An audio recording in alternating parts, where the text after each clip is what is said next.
a trop pris des multivitamines dans son enfance. C'est comme Obélix. Oui. Il y avait les Flintstones aussi qui en prenaient, des vitamines. C'est toi qui en prends trop. Oui, je suis tombé dedans quand j'étais jeune. Mais moi aussi, j'en prenais des pierres à feu quand j'étais petite. T'en prenais, Marie? Oui, bon, Marie, si tu vas nous parler, tu as fait le tour un peu à savoir des produits naturels. Parce que c'est le temps où on se pose la question. Là, on disait ça tantôt. Est-ce qu'on est conditionné à dire, ça y est, c'est les feuilles tombent, je file pas, ou ben non, il y a vraiment une fatigue du corps, il y a un besoin de prendre des bien, il y a vraiment une fatigue du corps parce que déjà, il y a moins d'ensoleillement. Alors, on parle à peu près, l'été, il y a à peu près 10 000 lux. C'est la période d'intensité du soleil, puis ça descend à 2000. OK. Ça descend à 2000 l'automne. Donc, déjà, c'est assez drastique. Alors, déjà, on manque de vitamine D. Mais aussi, le changement de saison, il fait plus froid. Déjà, on est plus frileux, on est plus prédisposé à attraper tout ce qui court, finalement. Ben oui, tout à fait. Donc, c'est un bon moment pour regarder qu'est-ce qu'on devrait prendre. Est-ce que tout le monde devrait en prendre des multivitamines ou des suppléments? Bien, les multivitamines, ça dépend vraiment de votre alimentation, ça dépend de votre mode de vie, de plein de facteurs. Et moi, je suis allée faire une recherche. Je suis pas naturopathe, donc je tiens à me préciser tout de suite. En fait, je suis une consommatrice qui a fait une petite enquête. Parce que avant cette enquête-là, c'est quelque chose que tu prenais, des produits comme tels? Oui, j'ai toujours été intéressée par la santé. Depuis l'époque des Flintstones, donc on a parlé tantôt dans le passé. Mais ça, les Flintstones, mes parents n'étaient pas informés. C'est pour ça que je prenais ça. C'est pas le meilleur choix pour vos enfants. Il y a trop de sucre. Il y a trop de sucre, exactement. Ah, OK. Mais parce qu'au moins, ils prennent, ils aiment ça. C'est ça, ils aiment ça. Moi, j'ai essayé des meilleurs, puis ça passe pas. Mais c'est plus des bonbons pour enfants.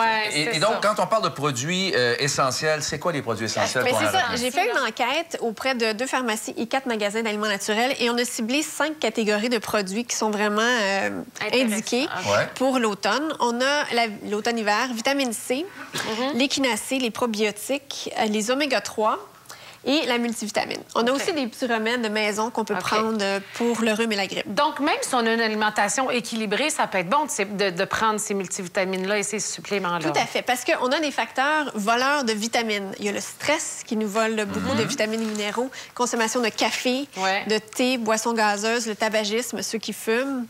Il y a les médicaments aussi. Il y a des gens qui ne savent pas, mais juste le simple fait de prendre la pilule contraceptive vient puiser dans nos vitamines. Alain, je sais que... Ça te concerne pas. Ça me concerne pas. Non, mais est-ce que je retiens, parce que oui, tu me dis, mais si tu parles de certains médicaments, on dit également, je croyais aussi que tu allais là, que d'une part, ça peut aller à l'encontre si tu prends des médicaments. Y a-tu des produits naturels qui sont... Il y en a aussi. C'est ça, faut faire attention. Alors, à ce moment-là, il faut s'informer au pharmacien ou au médecin. Le pharmacien, des fois, est plus apte à répondre à ces questions-là. Si ça se combine. Donc, vitamine C, est-ce qu'on peut prendre que ça? Parce que souvent, dans les multivitamines, il y en a, la vitamine C. Oui. Disons que ça, c'est comme un boost. Alors, la vitamine C, c'est antioxydant et c'est bon aussi pour prévenir les infections. Donc, je l'ai ici en 3 formules. On l'a en petite poudre. Oui, comme ça. Alors, ça, on peut le mettre dans son verre d'eau. Donc, en jus d'orange. En jus d'orange, c'est ça. Il y a différentes saveurs aussi. Celle-ci, il y a Estercé de Sisu.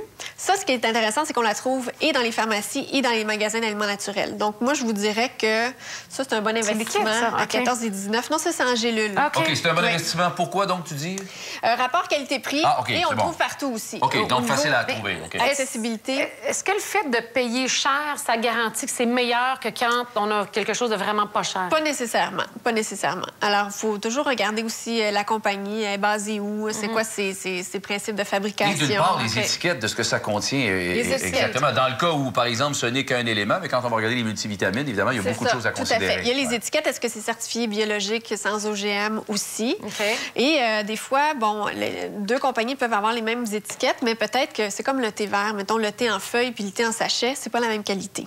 Non, c'est certain. Il y a ça aussi. Et est-ce c'est plus garant de qualité si on va dans un magasin d'aliments naturels versus sur les tablettes d'une pharmacie? C'est sûr qu'on va être mieux conseillé. On va être mieux conseillé dans les magasins d'aliments naturels. D'ailleurs, j'ai trouvé tout ça ici à la Moisson de Sainte-Thérèse et le propriétaire me disait que les gens en prennent de plus en plus. Donc, les prix ont baissé. Alors ça, c'est bon pour nous, le consommateur, étant donné que c'est une nouvelle tendance. Donc, une notion un peu pyramidale. C'est-à-dire que si moi, j'en prends, je veux pas que ça me coûte cher, j'aime mieux m'arranger que d'autres en prennent, puis à la gang, ils vont venir moins cher. Non, je déconne. On fait des parties de vitamines. Exactement. Ça fait des moins cher. D'ailleurs, Alain, peut-être pour toi, là, une petite tisane de camomille, ce serait bon. Ça serait probablement très bon. Oméga 3 pour le cerveau. Oh, le cerveau, c'est intéressant aussi. Oméga 3, là, est-ce que c'est bon d'en prendre, même si on consomme du poisson vraiment régulièrement? En fait, la vérité, le petit quiz vérité. Qui consomme vraiment du poisson régulièrement, 3 fois par semaine, et pas des croquettes de poisson? Non, du et en vrai, plus, les oméga-3, il faut que ça soit dans les poissons gras. Donc, si on mange du filet de sol ou du doré, ça compte pas. Ah, ça compte pas. Donc, il faut que ce soit du saumon, par exemple. C'est ça. Donc, toi, tu dis, à ce moment-là, ça devient nécessaire pour les oméga-3 de prendre des suppléments? Tout à fait. Et on trouve aussi beaucoup de, par exemple, chez les enfants, des troubles d'apprentissage. Souvent, ils vont aller vers la médication, le Ritalin, mais avec les oméga-3, je dis pas que ça règle tout, mais ça aide vraiment. Aussi, troubles de l'humeur, dépression. Tu l'as essayé, toi, Josée, pour les enfants? Tu vois comment je suis intelligente, moi, puis je suis tout le temps de bonne humeur. Tu as pris des oméga-3? J'en prends tout le temps. C'est grâce aux oméga-3. Mais dis-moi, est-ce qu'on peut... Qu'est-ce qui arrive si on en prend trop? Dans le sens où moi, si je mange qu'elle est trop intelligente, là. Si je mange du poisson 4 fois régulièrement par semaine et je prends en plus des oméga-3, est-ce qu'à un moment donné, on peut en prendre trop? Oui, ça c'est jamais trop. fort, du poisson tout le temps. Là, comme, si on en prend trop, en fait, le corps va l'éliminer. Donc, c'est pas dangereux. Ça va aller dans les urines. Ça fait du pipi cher. Donc, ça vient cher le pipi.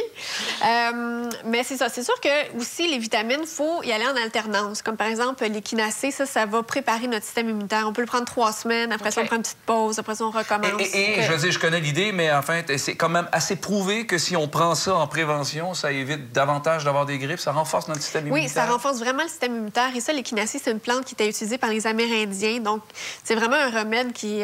Massimo, lui, il est venu dernièrement, mais il n'a pas grippé. Oui, il a été élevé. Il y en avait dans son biberon. Il a été élevé là-dedans. C'est ça. Bioca? Bioca, ça, j'aime beaucoup. J'adore cette compagnie-là. C'est une compagnie québécoise qui vient de Laval et elle est basée sur des études cliniques. Donc, ça a fait ses preuves. On le retrouve aussi en pharmacie, même des hôpitaux. Tu vas à l'hôpital, il y a du Oui, c'est vrai, j'ai vu ça.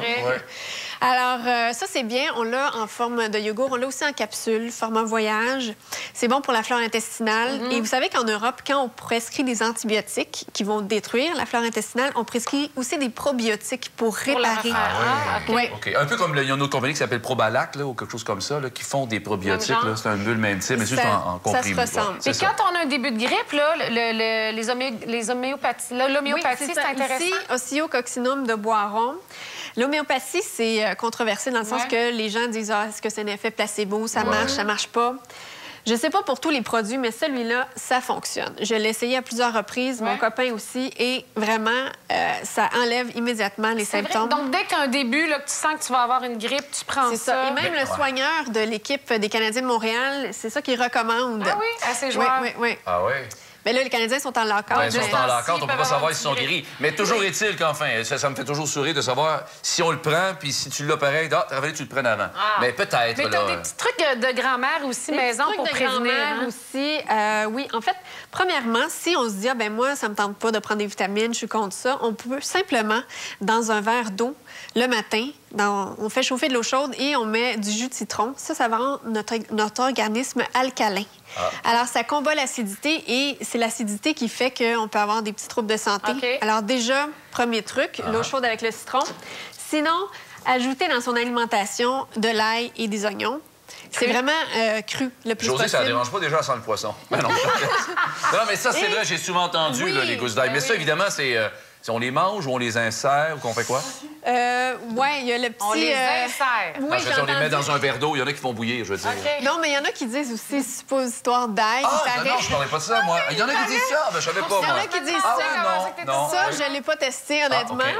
Peut-être que ça va vous tenter. On peut rendre aussi notre environnement un peu plus aseptisé pour tuer des bactéries. Tout à fait.